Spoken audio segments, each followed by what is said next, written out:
হযরত আলী গভীর রাত্রে আবু যর গিফারির জানলার কাছে ছোট বাচ্চার মতন ফোঁপায় ফোঁপায় কাঁদতেছে। আবু যর গিফারি দরজা খুলে বলে, আলী ভাই, জীবনে বহু যুদ্ধ তোমার সঙ্গে করলাম, কোন যুদ্ধে তোমাকে পরাজিত হয়ে আমি কাঁদতে দেখি নাই। আজকে তোমার জীবনে এমন কি যুদ্ধ শুরু হলো? আলী, তুমি কেন আমার জানলার কাছে কাঁদতেছো? আলী বলতেছে, আবু যর, জান্নাতুল বাকির পূর্ব কোণায় সবুজ রঙের একটা বাতি জ্বলতেছে, ওই বাতি বরাবর একটা কবর কর। একটা পর্দানিশী আজকে রাত্রে মৃত্যুবরণ করবে, তাকে রাতের বেলায় দাফন করা লাগবে। আবু যর গিফারি বলে, আলী ভাই, সেই পর্দানিশী কে গো? তার নাম কি তোমার মুখস্থ নাই? আলী বলতেছে, কেমনে বলবো, কেমনে বলবো? 6 মাস আগে আল্লাহর নবী দুনিয়া থেকে বিদায় নেওয়ার পর আমার হাসান হোসেন পাগল হয়ে গেছে। যেখানেই সাহাবী পায় সেখানে জিজ্ঞাসা করে, আমার নানাকে তোমরা কোথায় লুকায় রাখছো? মাত্র 6 মাস আগে আমার 2টা সন্তান নানা হারাইছে। আজকে গভীর রাত্রে ওদের মা ওদেরকে ফাঁকি দিয়ে বিদায় নিয়ে চলে যাবে। আবু যর গিফারি বলে, আলী রে, তুমি তোমার হাসান হোসেনকে কেমনে সামাল দিবে? আলী বলতেছে, হাসান হোসেনের কথা পরে চিন্তা কর, আগে যা একটা কবর কর। আবু যর গিফারি কোদাল নিয়ে ওই জান্নাতুল বাকির পূর্ব কোণায় গিয়া দেখে সবুজ রঙের একটা বাতি জ্বলতেছে, যেই বাতির কোনো তার নাই, বাতির কোনো সুইচ নাই। বিনা তারে বিনা সুইচ আমার আল্লাহ তাআলা অটোমেটিক জ্বলায়া দিছে।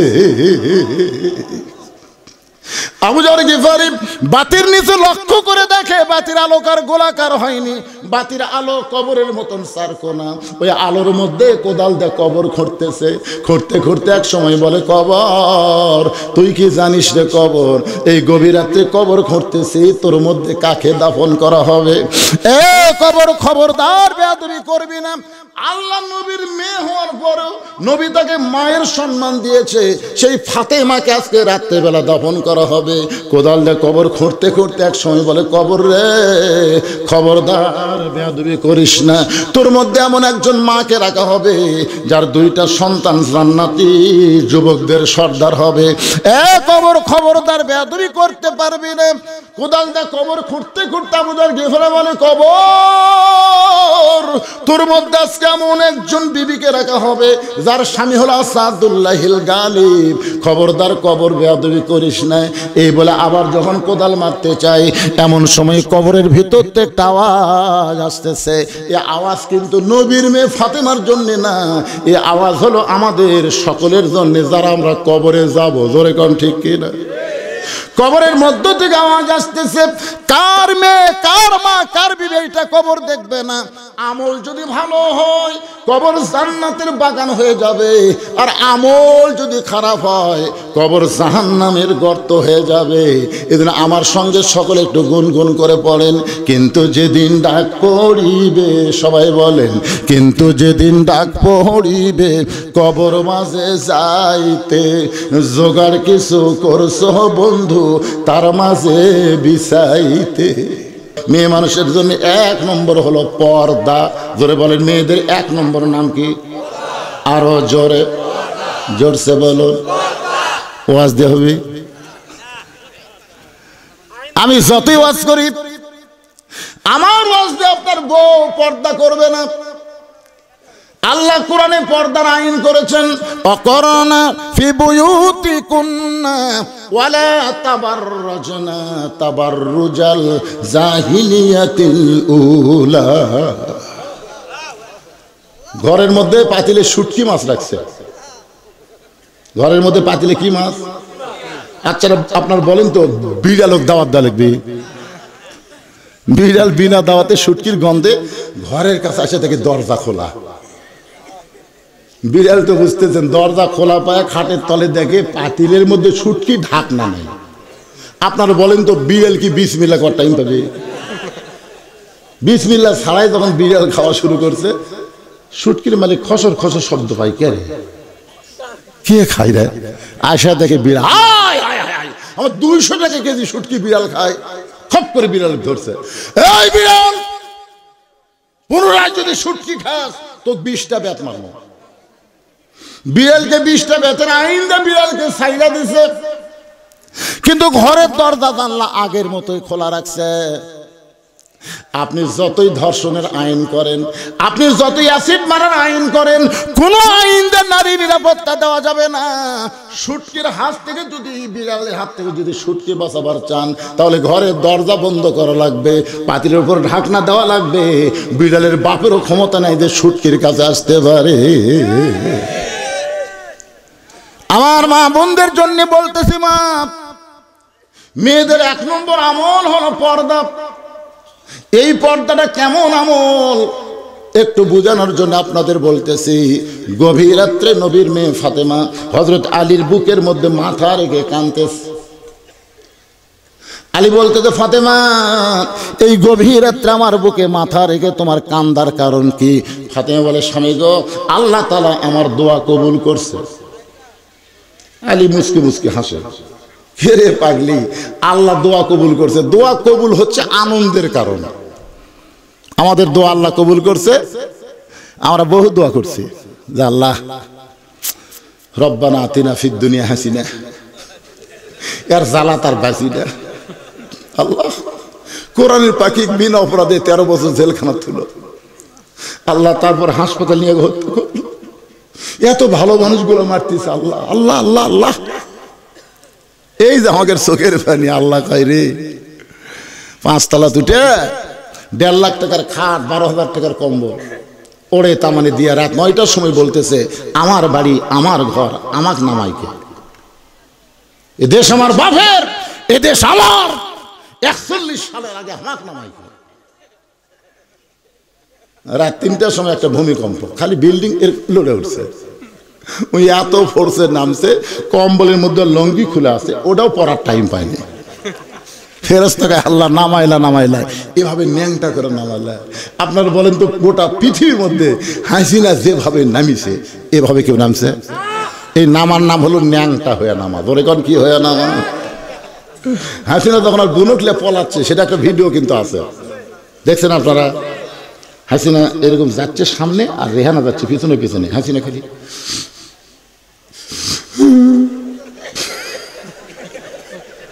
চলতে পথে 2 দিন থামিলাম, যাবার কালে এক সামসারও দেখা না পাইল।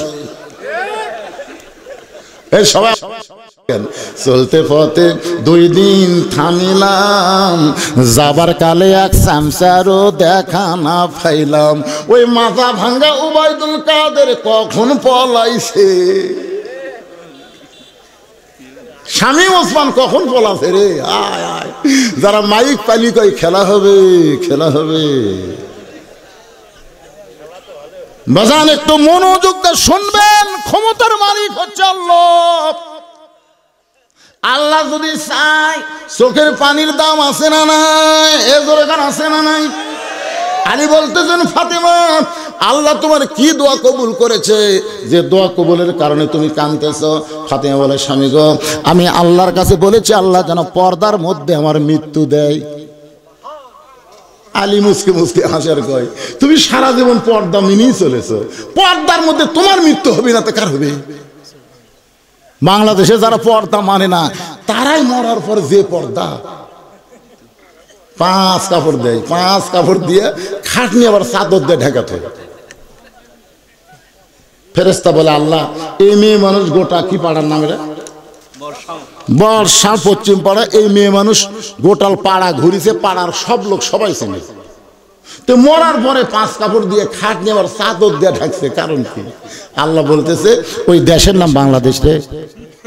ওই দেশত বাঁচতে পর্দা মানে না রে, কিন্তু মরার পরে মানে। আমার মায়েদের জন্য বলতেছি, মা, একটু মনোযোগ দিয়ে শোনেন। আলী বলতেছেন, ফাতেমা, সারা জীবন তুমি পর্দা করেছো, আল্লাহ তোমাকে পর্দার মধ্যেই মৃত্যু দিবে কবুল করেছে, তাহলে কান্দার কারণ কি? ফাতেমা বলে, স্বামী গো, এই মৃত্যু কবে হবে আপনি কি শুনবেন না?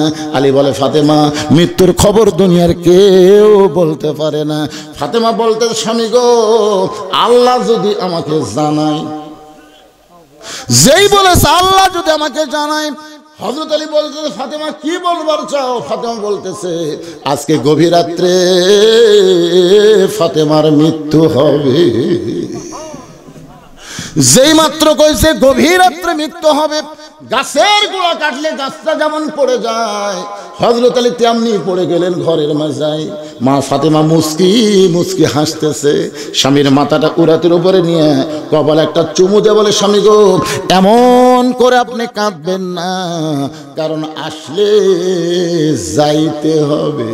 এই দুনিয়া থাকার জায়গা নয়, এখানে আসলে যাওয়া লাগবেই। যতই 3 তলা 5 তলা বাড়ি করেন, যাই যত সুন্দর বাড়ি করছে, তার মৃত্যুর কষ্ট তত বেশি হবে।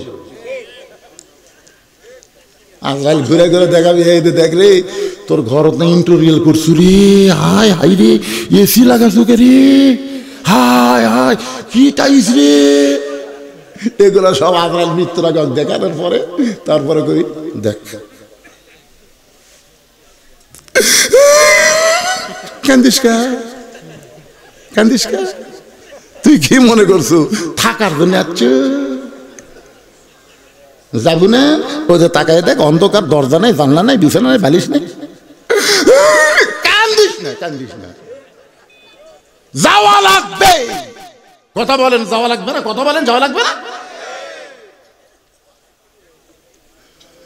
ফাতেমা মুস্কি মুস্কি হাসে, স্বামীর কপালে চুম্বন দিয়ে বলে, স্বামী গো, এমন করে আপনি কাঁদবেন না, কারণ এই দুনিয়া থাকার জায়গা না, আসলে যাইতে হবে।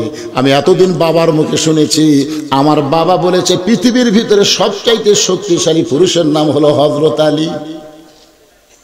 ফাতেমা বলতেছে, আমার বাবা বলেছেন পৃথিবীর মধ্যে সবচাইতে জ্ঞানী হচ্ছেন হযরত আলী। পৃথিবীর মধ্যে আপনি সবচাইতে জ্ঞানী, সবচাইতে শক্তিশালী হওয়ার পরে বইয়ের কথা শুনে এভাবে পড়ে গেলেন কেন? আপনাদের কাছে আমি জানতে চাচ্ছি, পৃথিবীর মধ্যে সবচাইতে জ্ঞানী ব্যক্তির নাম কি? এক বাক্যে সবাই বলেন, নাম কি? আর পৃথিবীর মধ্যে সবচাইতে শক্তিশালী ব্যক্তির নাম কি? আসাদুল্লাহিল গালিব। আনা মাদিনাতুল ইলমি ওয়া আলী বাবুহা। আমি নবী হচ্ছে ইলমের শহর, আলী হচ্ছে তার দরওয়াজা। আপনি এত বড় জ্ঞানী, এত বড় বীর হয়ে বইয়ের কথা শুনে এমন ভাবে পড়ে গেলেন। ওগো স্বামী, আমি মরে যাওয়ার পর আমার 3টা চাওয়া কিন্তু আপনাকে পুরা করা লাগবে, আমার 3টা চাওয়া পুরা করা লাগবে। আলী কান্দের বলে, ফাতেমা, দুনিয়াতে গরিব ছিলাম বলে তুমি কিছুই চাইলা না, এই দুনিয়াতে গরিব ছিলাম বলে তুমি কিছুই চাইলা না। একদিন গভীর রাত্রে হযরত আলী ঘুম থেকে চেতন পায়ে দেখে ফাতেমা নাই। গভীর রাত্রে ঘুমোতে চেতন পায়ে দেখে হাসান হোসেন ঘুম পাড়তেছে, কিন্তু ফাতেমা নাই। হযরত আলীর মনে সন্দেহ হলো, কে রে, আমি ঘুম পাড়তেছি, আমার 2 ছেলে ঘুম পাড়তেছে, ফাতেমা কোথায় গেল? দরজাতে সে তাকায় দেখে মরুভূমির মধ্যে কালো চাদর গাওয়াত দিয়ে গভীর রাত্রে খুব জোরে জোরে হাঁটতেছে। আলীর সন্দেহ হয়ে গেল যে আমার ঘুমের মধ্যে থুয়ে, আমার বাচ্চা 2টা ঘুমের মধ্যে থুয়ে ফাতেমা কোথায় যাবে? নিরাপদ দূরত্ব বজায় রেখে পিছনে পিছনে রওনা দিলেন। ফাতেমা চলতে চলতে আল্লাহর নবীর বাড়ির দরজার জানলার পাশে দাঁড়িয়ে গেলেন। নবীর জানলার কাছে দাঁড়িয়ে বললেন, বাবা, আজকে যদি আমার মা খাদিজা দুনিয়াতে জীবিত থাকতো, আমি আপনার জানলার কাছে দাঁড়াতাম না, কিন্তু আমার মা খাদিজা দুনিয়াতে নেই, এই কারণে আপনার জানলার কাছে দাঁড়াইছি। বাবা, মেহেরবানি করে একটু ঘরের দরজা খুলে দেন। আল্লাহর নবী যখন ঘরের দরজা খুলে দেয়, ফাতেমা ঘরের মধ্যে ঢোকার সঙ্গে সঙ্গে হযরত আলী এক দৌড়ে জানলার কাছে এসে কান লাগায়। বাপ মেয়ের মধ্যে কি গল্প হয় শোনার জন্য। রাসূল বলে, ফাতেমা, তুই একা একা কেন ঘরে ঢুকলি মা? আমার আলীকেও ঘরের মধ্যে নিয়ে আয়। হযরত আলী জানলা থেকে, কে রে, আমি জানলার কাছে, এই কথা নবীরে কে বলল? আসলে আল্লাহ নবীকে আলী জানলার কাছে বলে নাই। যে মেয়ে যখন বাপের কাছে যাবে, এটা যদি বিবাহিতা হয়, তাহলে অবশ্যই বাবা বলবে, আমার জামাই কোথায়? জামাইকেও ঘরের মধ্যে নিয়ে আয়। ফাতেমা বলতেছে, বাবা, আপনার জামাই আলী ঘুম পাড়তেছে, আপনার নাতি হাসান হোসেন ঘুম পাড়তেছে, এই সুযোগে আমি আপনি আপনার কাছে মেহেরবানি করে একটু বাতি জ্বলান বাবা, মেহেরবানি করে একটু বাতি জ্বলান। আল্লাহ নবী বলে, ফাতেমা, কি বলবি তাড়াতাড়ি বল, বাতি জ্বলান লাগবে না। ফাতেমা বলতেছে, বাবা, এর আগে বহুদিন বলেছি, কাম হয় নাই, আজকে একটু আপনাকে দেখাবার চাই। নবী যেই মাত্র ঘরে বাতি জ্বলাইছে সঙ্গে সঙ্গে ফাতেমা মাটির দিকে তাকাইয়া নিজে মাটির দিকে তাকায় দুইটা হাত বাবার দিকে মেলে ধরেছে। রাসূল বাতির আলোতে দেখে হাতের দুইটা তালু যেন গোস্তের টুকরা হয়ে গেছে। নবী কান্দার বলে, ফাতেমা তোরা হাতের তালুতে চামড়া নাই কেন মা? ফাতেমা বলতেছে, বাবা জাতা ঘুরাইতে ঘুরাইতে আমার হাতটা ফসকা পড়ে গেছে। এরপরে যখন জাতা ঘুরাই, কেন জাতা ঘুরান ছাড়া আমার বাড়িতে খাওয়ার কিছুই নেই। আজকে আমার হাত দুইটা এমন হয়ে গেছে বাবা, আমার হাসান হোসেন ঘুম থেকে চেতন পাইলে খাবার চাবে, আমার স্বামী আলী ঘুম থেকে চেতন পাইলে খাবার চাবে, কিন্তু বাবা বাড়িতে কোনো খাবার নাই। আপনি মেহেরবানি করে একটু খাবার ব্যবস্থা করেন বাবা, কারণ আমার হাতের চেহারা আমার স্বামী যদি দেখে কষ্ট পাবে, আমার হাসান হোসেন দেখলে খাওয়া বন্ধ করে দিবে। সঙ্গে সঙ্গে নবী আমার ঘরের কোনায় গিয়ে বলে, আল্লাহ দুনিয়ার কত ধনী ধনী যুবক আমার ফাতেমাকে বিয়ে করবার চাইছিল, কিন্তু তুমি আল্লাহ এমন গরিব আলীর সঙ্গে রাজি হইলা। এখন আমার মেয়ের কষ্ট আমি দেখতে আর পাচ্ছি না আল্লাহ, এমন কষ্ট আমি কেমনে সহ্য করব। সঙ্গে সঙ্গে ফাতেমা মাথায় ঘোমটা দেয়। রাসূল বলে, ফাতেমা মাথায় ঘোমটা দিলি কেন? ফাতেমা বলতেছে, বাবা আমার সাহায্যের কোনো দরকার নাই। এই বলে ফাতেমা যখন যাবার চায়, রাসূল বলে, ফাতেমা রে তুই কেন এভাবে চলে যাস? ফাতেমা বলতেছে, বাবা আপনি একদিন বলেছিলেন আল্লাহর পরে কাউকে যদি সেজদা দেওয়ার হুকুম থাকতো তাহলে প্রত্যেকটা বউকে বলতেন স্বামীর পায়ে সেজদা করো।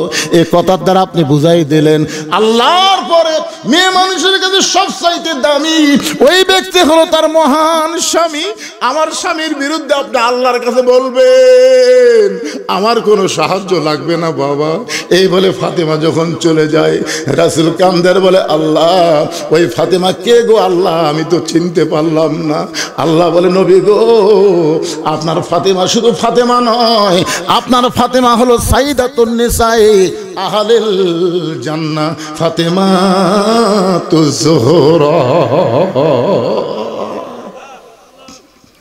আলী কান্দার বলে, ফাতেমা দুনিয়ার জীবনে গরিব ছিলাম বলে তুমি কিছুই চাইলা না, আজকে মৃত্যুবরণ করার রাতে তুমি আমার কাছে কি চাইবা ফাতেমা? ফাতেমা বলে, স্বামী গো আমার এক নম্বর চাওয়া হলো রাতের অন্ধকারই আমাকে কবর দিবেন। দুনিয়ার কোনো মানুষ যেন আমার কবরের খবর না জানে, কারণ আল্লাহর পর্দা করতে করতে আমার এমন অবস্থা হয়ে গেছে, আমার কবরটাকে আমি পর্দা করতে চাই। আমার দুই নম্বর চাওয়া হলো আমার কোনো জানাজার ব্যবস্থা করবেন না, আমার কোনো জানাজার ব্যবস্থা করবেন না। কারণ আমি যতটুকু আমল করে বুঝতে পেরেছি, দুনিয়ার সব মানুষ যদি বলে ফাতেমা ভালো, আর আপনি যদি বলেন আমার ফাতেমা ভালো না, এই দুনিয়ার সব মানুষের ভালো বলাতে ফাতেমার কোনো লাভ হবে না। আর দুনিয়ার সব মানুষ যদি বলে ফাতেমা খারাপ, আর আপনি যদি বলেন আমার বউ ফাতেমা ভালো, এক স্বামীর সার্টিফিকেটে ফাতেমার জন্য 8টা জান্নাতের দরজা আল্লাহ খুলে দিল। তাহলে আমি একজন নারী, আমার জানাজার কোনো দরকার নাই, শুধু আপনি নিজে দোয়া করে ওই জান্নাতুল বাগির পূর্ব কোণায় সবুজ রঙের একটা বাতি জ্বলবে, ওই বাতি বরাবর ফাতেমাকে আপনি দাফন করবেন। আমার কবর খুঁড়তে যদি আপনার কষ্ট হয়, তাহলে আপনার একান্ত বন্ধু কেউ যদি থাকে দুনিয়ায়, তার একটু বলে দিবেন সে যেন গোপনে ফাতেমার কবরটা খনন করে দেয়। হযরত আলী গভীর রাত্রে আবু যর গিফারির জানলার কাছে ছোট বাচ্চার মতন ফোঁপায় ফোঁপায় কাঁদতেছে। আবু যর গিফারি দরজা খুলে বলে, আলী ভাই জীবনে বহু যুদ্ধ তোমার সঙ্গে করলাম, কোনো যুদ্ধে তোমাকে পরাজিত হয়ে আমি কাঁদতে দেখি নাই, আজকে তোমার জীবনে এমন কি যুদ্ধ শুরু হলো? আলী তুমি কেন আমার জানলার কাছে কাঁদতেছো? আলী বলতেছে, আবু যর জান্নাতুল বাকির পূর্ব কোণায় সবুজ রঙের একটা বাতি জ্বলতেছে, ওই বাতি বরাবর একটা কবর কর, একটা পর্দা নিশি আজকে রাত্রে মৃত্যুবরণ করবে, তাকে রাতের বেলায় দাফন করা লাগবে। আবু যর গিফারি বলে, আলী ভাই সেই পর্দা নিশি কে গো? তার নাম কি তোমার মুখস্থ নাই? আলী বলতেছে, কেমনে বলবো কেমনে বলবো?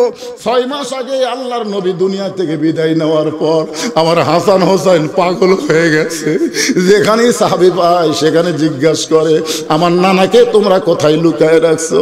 মাত্র 6 মাস আগে আমার 2টা সন্তান নানা হারাইছে। আজকে গভীর রাত্রে ওদের মা ওদেরকে ফাঁকি দিয়ে বিদায় নিয়ে চলে যাবে।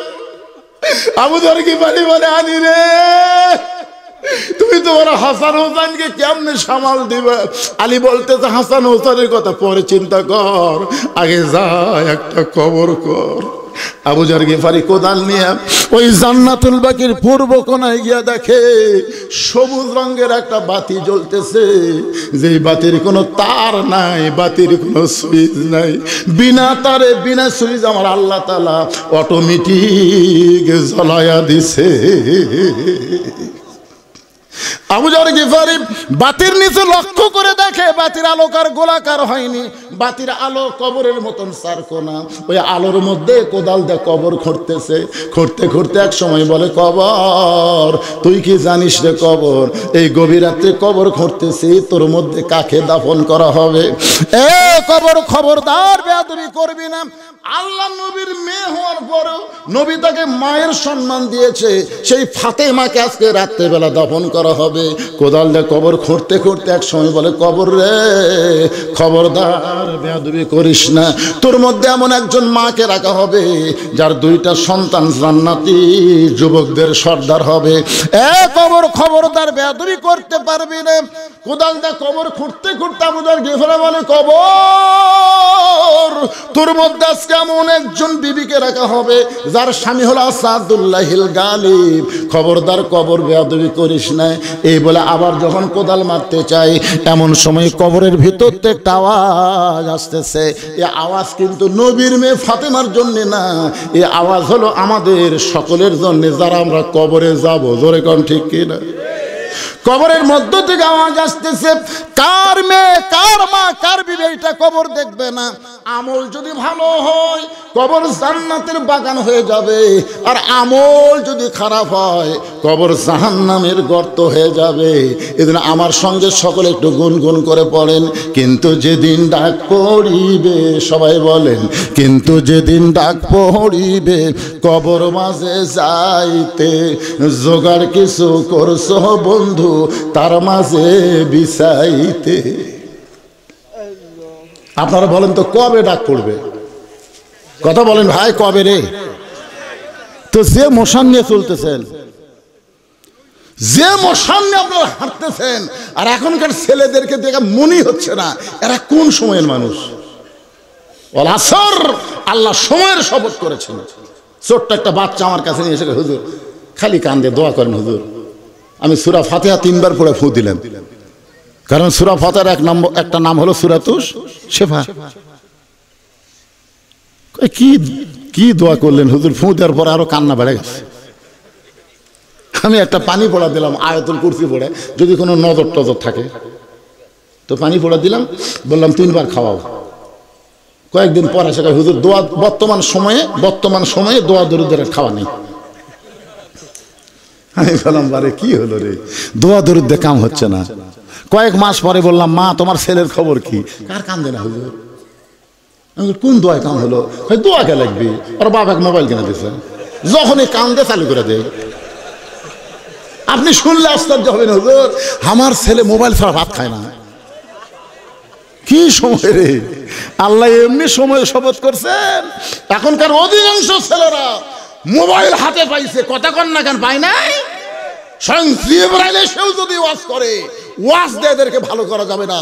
এদেরকে ভালো করতে গেলে অনুনাজ্জিলু মিনাল কোরআনি মা হুয়া শিফাউ ওয়া রাহমাতুল লিল মুমিনিন। আমার সঙ্গে স্লোগান দেওয়া লাগবে। আমি যেই বলবো সব সমস্যার, এর মধ্যে আমার মোটর সাইকেল, এটা কোন জমিদার ঢুকতেছে রে? জায়গা হচ্ছে না, আবার মোটর সাইকেল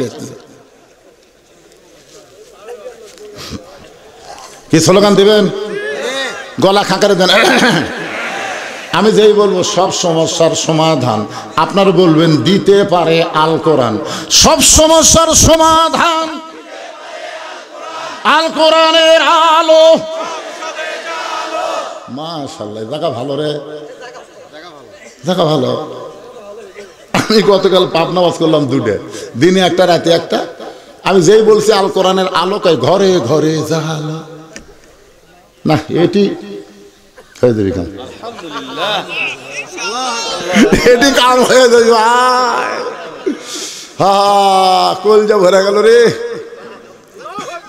আমরা মমতাদের মতো গায়িকা, আমরা ফাটা কেষ্টর মতন বাইকা কাদের, আমরা কোনো দুর্নীতিবাজ, কোনো মদারু, কোনো গাজারু, কোন চরিত্রহীনকে সংসদে পাঠাবার চাই না। আমরা ভালো মানুষকে পাঠাবো, আল্লাহর কোরআন বুকে নিয়ে সংসদে ঢুকবে। ধরে কোন কথা ঠিক না? আল্লামা সাইদ হুজুর দেখেননি আদালতে হাজির হচ্ছে, তাও কোরআন শরীফ, কোরআনের পাখি। আল্লামা সাইদি তুমি মরনি, শহীদ হয়েছ আমরা এটাই জানি। সবাই একটু জবান খুলে দিবেন, যে বলবো আল কোরআনের আলো, আপনার একে সেটা বলবেন সংসদে জালো। বলতে পারবেন না ভাইজান? আল কোরআনের আলো, কোরআন হাদিস যেখানে, দুনিয়ার মুসলমান লিল্লাহে তাকবীর। দেখেন গরম হলো, এর উল্টে করছে। আমি তো আপনাকে চেহারা দেখে ঘড়ির দিকে তাকে দেখি রাত 11:30, আর আপনাকে চেহারা দেখে মোবারক দেখে দেখতেছি কেবল রাত 8টা বাজতেছে। সালাম ফজর বলতো ভাই যাবি না? সেটা না, প্রথম যে আদায় করবার করলে মানে ভুলে গেছে, আমার কথা ভুলে গেছে। আসলে আমি এই টাইমে আদায় করবার চাইছিলাম, এই টাইমে যে কবরে, কিন্তু যেদিন ডাক পড়িবে কবর মাঝে যাইতে জোগাড় কিছু করছে বন্ধু, তার মাঝে বিছাইতে। আবু যর কবরের ভিতর থেকে আওয়াজ শোনার সঙ্গে সঙ্গে কোদাল ফাইলা দিয়া মারছে দৌড়। নির্দিষ্ট সময়ে হযরত আলী ফাতেমার ঘরের মধ্যে ঢুকে দেখে ফাতেমা 3 নম্বর ওসিয়ত করেছে, আমার জন্য কোনো খাটনির ব্যবস্থা করবেন না।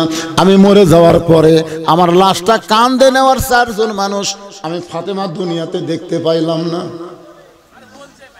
আমার বাবা যদি দুনিয়াতে জীবিত থাকতো, মরা মেয়ে লাশের খাটনি বাবা কাঁদে নিবার পারত, কিন্তু 6 মাস আগে আমার বাবা দুনিয়া থেকে বিদায় নিয়েছে। আমার হাসান হোসেন এত ছোট, যখন থেকে বিদায় নেয় তখন হাসানের বয়স হলো 5.5 বছর, আর হোসেনের বয়স হলো 4 বছর। চিন্তা করে দেখেন কত ছোট। আমার 2টা সন্তান তো খাটনি কান্দে নিবার পারবে না, শুধু আপনি আমার দেহটা কান্দে করে নিয়ে ওই জান্নাতুল বাগির পূর্ব কোণায় সবুজ রঙের যে বাতি জ্বলবে, ওই বাতি বরাবর আমাকে দাফন করবেন। হযরত আলী গভীর রাত্রে ফাতেমার লাশটা নেওয়ার জন্যে ঘরের মধ্যে ঢুইকা দেখে ফাতেমা নিজে নিজেই গোসল করেছে, নিজে নিজেই গোসল করেছে। মা খাদিজাতুল কুবরা বলে, আমি মা হয়ে আল্লাহর নামে শপথ করে বলতেছি, আমার ফাতেমা যখন জন্ম নেয় আমি মা হয়েও তার ইজ্জত দেখতে পারিনি। জন্ম নেওয়ার সঙ্গে সঙ্গে ফাতেমা এ জায়গায় 2টা হাত দিয়া এই দুনিয়াতে ভূমিষ্ঠ হয়েছে। মা খাদিজা বলেছে, আমার ফাতেমা যখন পেটে ছিল আমার পেটে বাচ্চা লড়াচড়া করে, কিন্তু বাচ্চার কোনো ওজন আমি বুঝতে পারি নাই। আমার ফাতেমা যখন দুনিয়াতে প্রসব হলো, আমি খাদিজা বলতেছি আমি মা হয়ে প্রসব বেদনা বুঝতে পারি নাই। সেই ফাতেমা নিজে নিজেই কাপড়ের কাপড় পরেছে, শুধু চেহারা মোবারক আর 2টা হাত বের করে রাখছে। এই 2টা হাত বের করে রাখার কারণ হলো হাসানকে ডান পাশে ঘুমায় দিছে আর হোসেনকে বাম পাশে ঘুমায় দিছে, কারণ এই 2টা বাচ্চা যদি চেতন থাকে তাহলে মাকে দাফন করার ব্যাপারে বাপকে ডিস্টার্ব করতে পারে। এই জন্য মা জননী 2টা সন্তানকে ঘুমায় দিছে। হযরত আলী ঘরের মধ্যে ঢুইকা দেখে দুইটা সন্তান ঘুমায় গেছে, আর ফাতেমা চিরতরে বিদায় নিয়েছে। কি করবে? দুইটা বাচ্চার মাঝখান থেকে ফাতেমাকে তুলে কাঁধে নিয়ে দরজায় গিয়ে বলতেছে, আল্লাহ, এ হাসান হোসেন ঘুম থেকে চেতন পাওয়ার পরে যদি আমাকে ধরে বলে, বাবা, যেই মা আমাদের মাঝখানে শুয়ে আমাদেরকে ঘুমায় দিল, সেই মা এখন কোথায় গেল? কি করবে? হযরত আলী কাঁধে করে নিয়ে রাতের অন্ধকারে দাফন করার নিয়তে জান্নাতুল বাকির পূর্ব কোণে আবু যর বলে চিৎকার দিলেন, কোথায় রে? সরে যা ফাতেমার কবর ছেড়ে। কিন্তু আমার আল্লাহ তাআলা আবু যরকে অনেক আগেই কবর থেকে খেদায় দিচ্ছে। হযরত আলী কবরের পাশে গিয়া দেখে কোদাল পড়ে আছে, আবু যর গিফারি কবরের কাছে নাই। নিজের কান থেকে ফাতেমাকে কবরের মধ্যে দাফন করে আল্লাহকে বলতেছে, আল্লাহ, তোমার পর্দা নিশি বান্দি ফাতেমা এই দুনিয়া থেকে পর্দার মধ্যে বিদায় নিল। আল্লাহ, আমি স্বামী হয়ে দোয়া করি, ফাতেমাকে তুমি কবুল করে নাও। কিন্তু আল্লাহ, আমার মনের মধ্যে বড় ভয়, ফাতেমাকে কবর দিয়ে আমি যখন বাড়ি যাব, আমার দুইটা সন্তান চেতন পাবে। এরা চেতন পায় যদি বারবার মায়ের কথা বলে। এখন পর্যন্ত ওদের নানা কোন জায়গায় কোন সাহাবী বলে নাই। আবু বকর বলেছে, হাসান হোসেন যতদিন নানা নানা বলে কানবে, খবরদার নবীর রওজা দেখায়া দিও না। এরা দুই ভাই যদি রওজার পাশে এসে নানা নানা বলে চিৎকার দেয়, আমি আবু বকর বলতেছি, নবীর ঘুম ভেঙে যাবে। রওজার মধ্যে কিন্তু আমাদের নবী মরে নাই। ইসলামের আলো জ্বালায়া দিয়া নবী ঘুমায়া আসেন সোনার মদিনায়। সবাই বলেন, ইসলামের পতাকা উড়ায়া দিয়া নবী শুইয়া আসেন সোনার মদিনায়। আল্লাহ, যদি আমার দুইটা সন্তান আমাকে বলে, আব্বা, আমাদের মাকে কোন জায়গায় কবর দিছে, কবরটা দেখা দাও। এখন হাসান হোসেন ফাতেমার কবর ধরে যদি কান্নাকাটি করে, তাহলে আশেপাশের লোক ফাতেমার কবর বুঝতে পারবে। তাহলে রাতের অন্ধকারে কবর দেওয়া লাভটা কি? এই কথা বলার সঙ্গে সঙ্গে হতারি তাকায় দেখে সামনে কয়েকটা পুরাতন কবর দেখা যায়। এই মাত্র ফাতেমার কবর দিছে, সেই নতুন কবর আর নাই। পুরাতন কবরের ভিড়ে নতুন কবর আর দেখা যায় না। গোটা জান্নাতুল বাকি হযরত আলী দৌড়ায় আর বলে, ফাতেমার কবর, এখনই কবর দিলাম, সেই কবরটা কোন জায়গায়? আল্লাহ বলে, আলী, আমার ফাতেমা হলো পর্দানিশী। আমি আল্লাহ জহুরা ডিগ্রি দিয়ে ফাতেমার কবরটাকেও কিয়ামত পর্যন্ত পর্দা করে দিয়েছি। আমার মায়েরা যারা পর্দার অন্তরালে, আপনাদের জায়গা হচ্ছে না মা, ভিড়ি করে আপনারা বসেছেন। আজকে ওয়াজটা সার্থক হবে যদি আপনারা আল্লাহর আইন পর্দা মেনে চলেন। পর্দার মধ্যে যদি থাকেন, আপনি যদি নামাজ কমও পড়েন, আল্লাহ আপনাকে মাফ করে দিবে।